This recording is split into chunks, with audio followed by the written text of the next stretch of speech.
And this is my start of a fence line cattle feeder project. My first hole dug right there, so we're going to be putting some posts in here. This fence line feeder is where we'll be feeding the cows this winter. We'll be making kind of a sacrificial paddock. It already is, because I had to feed the cows in here a couple times when the pasture was running a little dry this fall. And cows are currently out there on pasture. I don't know if you can kind of see them out there. So they've got hopefully a week out there yet before we have to bring them back in. But this is where they'll stay for the winter time. We've got our shed that we built a few years ago there that allows the cows the ability to get inside and out of the wind, and they've got access to water right there. It's a Ritchie water. Those things are awesome. They're insulated. They actually have some heat tape as well along the water line, and so far they've been very useful for us as far as being able to water cows without having water freeze up in the wintertime. But anyway, I'll kind of show you how this project will progress as we go along. And I got to clean out this hole. 3.5 feet down into the ground with this. I'm going to have about 6 inches of gravel on top of the dirt here to provide kind of a base that water can drain from when the hay's on it. And so I think 4 feet in the ground should be fine, because I've got 8-foot posts, so they'll be about 4 feet out of the ground. I think that should be reasonable for what I need to do. You may be asking yourself, or you are, maybe asking yourself, why build a fence line feeder? Why don't you just feed them on the ground? And you definitely can do that. Cows waste a lot more hay when fed on the ground without any kind of containment around the hay. The other thing you can build or just buy is a round bale feeder, kind of like this. It still has quite a bit of wastage just because the cows are bringing the hay. They're easily able to reach it and kind of just pull it out, and sometimes they waste it on the ground. So you can see there's some buildup of old hay here from that. Not a lot, but it's a little bit. I looked on the web, and there's some videos and pictures on how to build a fence line feeder, and that's kind of what I'm mimicking. I believe it's University of Kentucky or University of Tennessee, and so that's my plan. I'll show you what it looks like when we're done, but you can definitely, I'll have links to like the real plans down below. They had a variety of different ones that they tried. They used feeder panels, which you can buy similar to gate panels, like over there along the fence. But instead of having a gate panel, you actually have a feeder or angles like this. Instead of having the horizontal, you have vertical lines, so the cows can stick their head through. They cost about $200 to $300 or more a piece, so I thought I might be able to make this one a little bit more economical, because I would need 3 of them for it. And you're asking, why am I doing 3? Why aren't I doing 4? So they can eat from both sides. But one of the reasons why I'm going to build this fence line feeder is because it's better for me to not have to drive in where the cows are in the wintertime. Sometimes I don't have anybody around to help me open up a gate, and so my cows, he's not so happy. He's keeping the bull company right now, where we have a rent-a-bull, and that's our steer that we're going to be butchering in a few months, and he wants to go out with the cows, which are over that direction, but he needs to keep the bull company so the bull doesn't decide that he wants to get out. But the reason I want to keep the keep outside of the fence is because in the springtime it gets really muddy, and when I'm feeding the cows with the skid loader there, you really rip up the pasture, and you also sometimes could get stuck with the bale. This way I'll be able to drive in. We're going to have a fence that goes along this way right over to the shed, and it'll continue this way out that direction, and this fence feeder will actually go where the tractor is kind of parked in. It'll be open on the outside here so that I'll be able to drive in a round bale, set it in there, and I'm making it 12 feet long, so I'll be able to actually put 2 round bales in at a time, and then the cows will eat from the outside. So I think that's going to be a better design for us.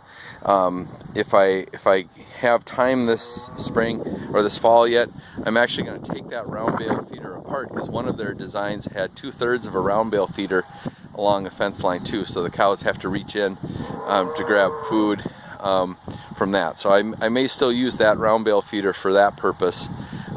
So we'll see how that goes, and then I'd have 1/3 of a round bale feeder I could use for something else, maybe a mineral lick feeder or something like that. So that's something to figure out once I get this done. 6 by 6 or 5 inches, 5.5 by 5.5 dimensional posts, and I'm going to be using these posts for the base. I use a treated lumber so it lasts a little bit longer. You can use like cedar posts if you wanted to, or sometimes people are using railroad ties. That works too.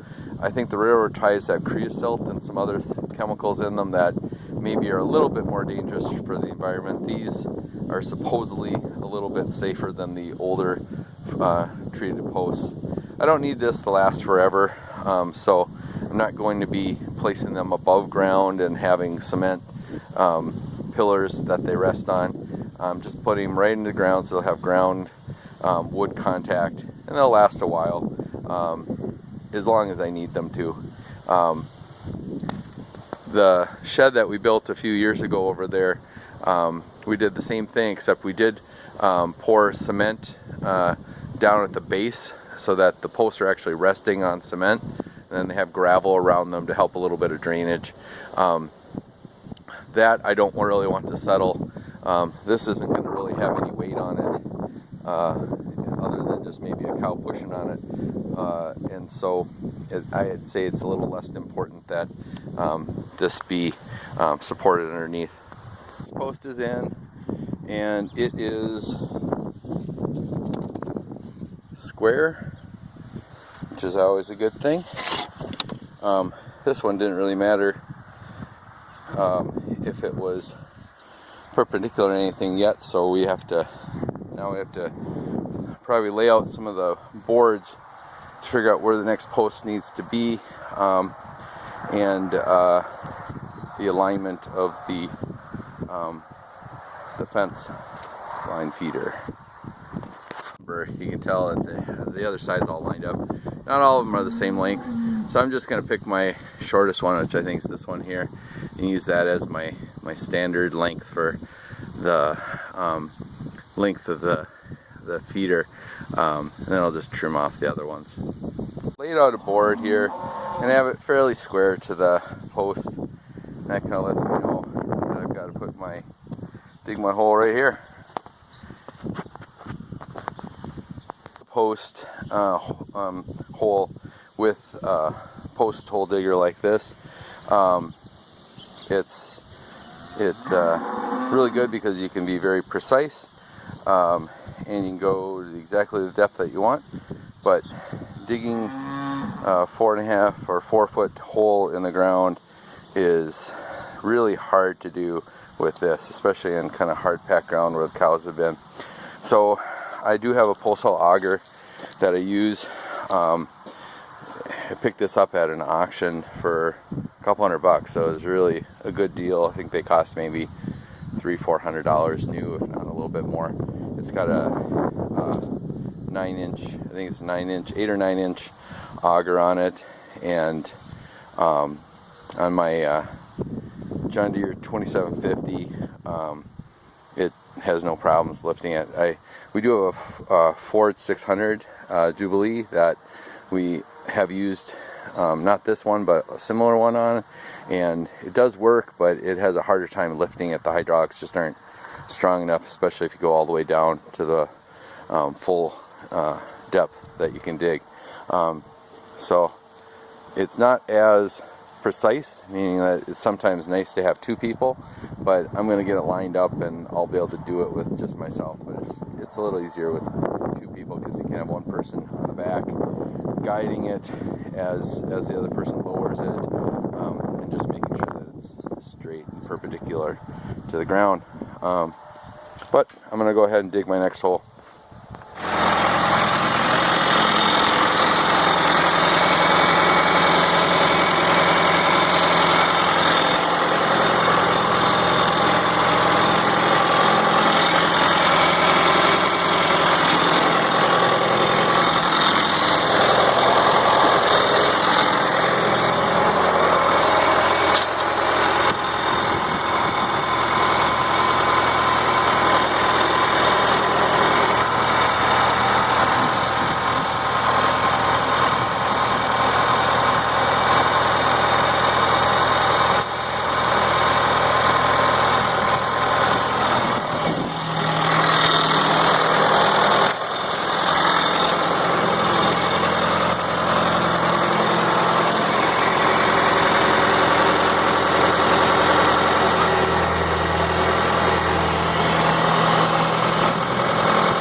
Why didn't I dig that middle hole? I'm going to put, actually you probably aren't going to ask yourself that because you didn't know I was going to put another post in here. So I'm going to put, between that post and this post, I'm going to have another post right here. I did the outside one first just so that I can make sure that we're all in line, from this post to that post. Yeah, time to clean this hole out. My precision drilling is a little short, and I can definitely walk this over a little bit more, but down the bottom of the hole it won't let the bottom of the post move over, so I can be straight. So what I'm gonna have to do is pull the post out and dig a little bit more off of this side down low. Well, we're pretty much square to this post and that post now, so looks like we're pretty good as far as length. And maybe just a hitch short on the length of the wood, but I think it's fine because this is a hay feeder. This isn't a house, so and I'm not exactly a precision engineer. My father-in-law and my dad would not probably agree. They'd say dig the post out and move it over that 1/4 inch. So, but you know what? I think this is good enough for now. So let's figure out where the next post goes. I'm going to do this one at 6 feet. The board is actually a little bit longer than 6 feet, but we're going to just go right for the middle and go 6 feet, and then we'll be able to space out our feeder boards, or the other boards, the vertical boards, between those two posts and these two posts, based on whatever distance I have left. I was digging it. This is why it's nice to have two people. I kind of noticed it was kind of angling in a little bit too much that way instead of going straight down. So I'm going to have to hand dig a little bit with the shovel or the post hole digger, but that's okay. It'll be just a few feet that I have to kind of straighten out at the bottom. That went over a little bit further than I thought, but that's okay. It's a lot easier digging with the hand post hole digger once the most of the dirt is gone. You're just kind of shaving off the sides a little at a time. But it's in place and it's in line with both of the posts, so I'm happy. Okay, so got these 3 posts in now, and now I'm kind of looking at this angle here and figuring out the size.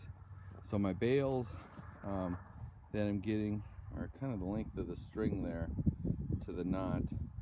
And so I've been looking at trying to figure out the board that I bought is a 10-foot board, but I don't think I'm going to have it 10 foot because otherwise the cows won't be able to reach the middle.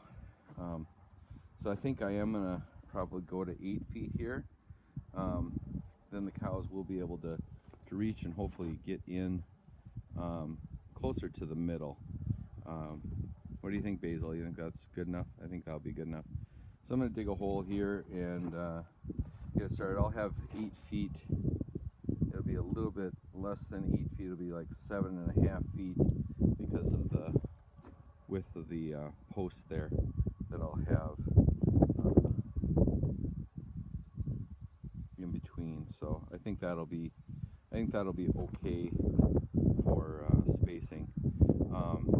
If I did buy a gate, a feeder panel gate, it would be, or a feeder panel, it would be 8 feet. So I think I might just drill this one a little outside 8 feet, and we'll call it good. Or I might even, I don't know, maybe I'll go 8.5. We'll see. Alright, so this post is in now. The only thing that I noticed is there's just a slight little twist. So the board isn't sitting quite flush with it, but you know what? It's a feeder. So we got 4 of our 6 posts in. Now for this particular one, you know, I can go straight back and measure, put a board there too, but also measure diagonal, because if I have it right, this kind of diagonal to the post should match the diagonal between these 2 posts. So I'll lay out where it needs to be. Alright, so now we've got all of our posts in. I'm gonna clean up here and get some gravel down before I put the boards onto the posts. Okay, now we've got the gravel kind of here. I ran out of gravel, so I'm gonna have to get some more. Use the skid loader here to kind of get about 6 inches, maybe 5 or 6 inches of gravel in there. Now we'll start putting the boards on. Alright, so I had some help when it was dark, and I got some of the boards up already. Basically, we put them up and made sure they're level before we screwed them in. When I found out that when we did this post here, I'm about 2 inches off, or 1.5 inches off of the line with the other ones, so I ended up having to put a couple pieces of wood in for a spacer. So but now that is straight, and we're just putting up the final boards now.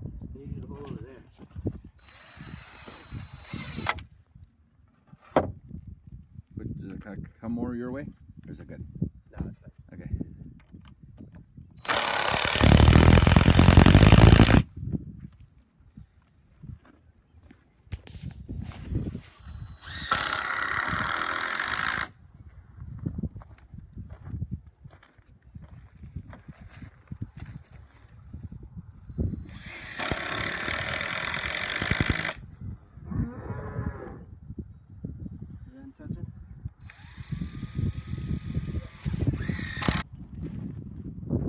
So the other thing that we did, moved one of the smaller sheds over there.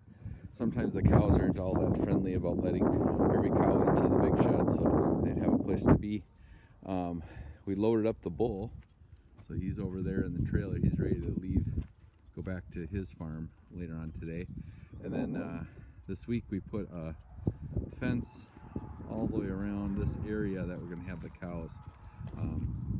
So we have cattle panel going. I might next year put posts and wood instead of cattle panels. I'm guessing the cows are going to be a little rough on around the feeders, but start out with, that's how we're going to set up. I put the round bale feeder, it's about a third out of there, so I'll be able to load from the outside, be able to drive down this alleyway here and load a bale right in, and that'll be the same with this feeder right here. Actually, Kevin, just don't move. Well, I gotta get to it, so. Alright, so we're doing 15 inches of space in between. And I'll eventually put eye bolts in.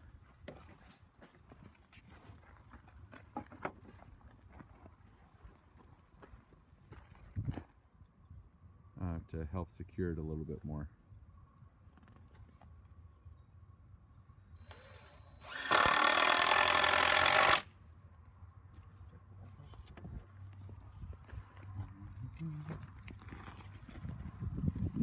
So 15? Yeah.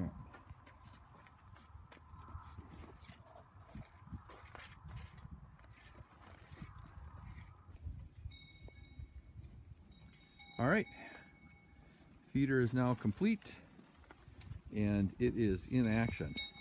Even our cow with the horns is able to kind of figure out how to get her head in and out, which is a good thing. There she goes. Cows are happily eating. Right now I'm finishing up some square bales, but we'll eventually be giving them some round bales in here. Should be able to drive in 2 round bales into this feeder, kind of end to end. And then over here with this feeder here, should be able to dump a round bale in and or just feed them round or square bales here.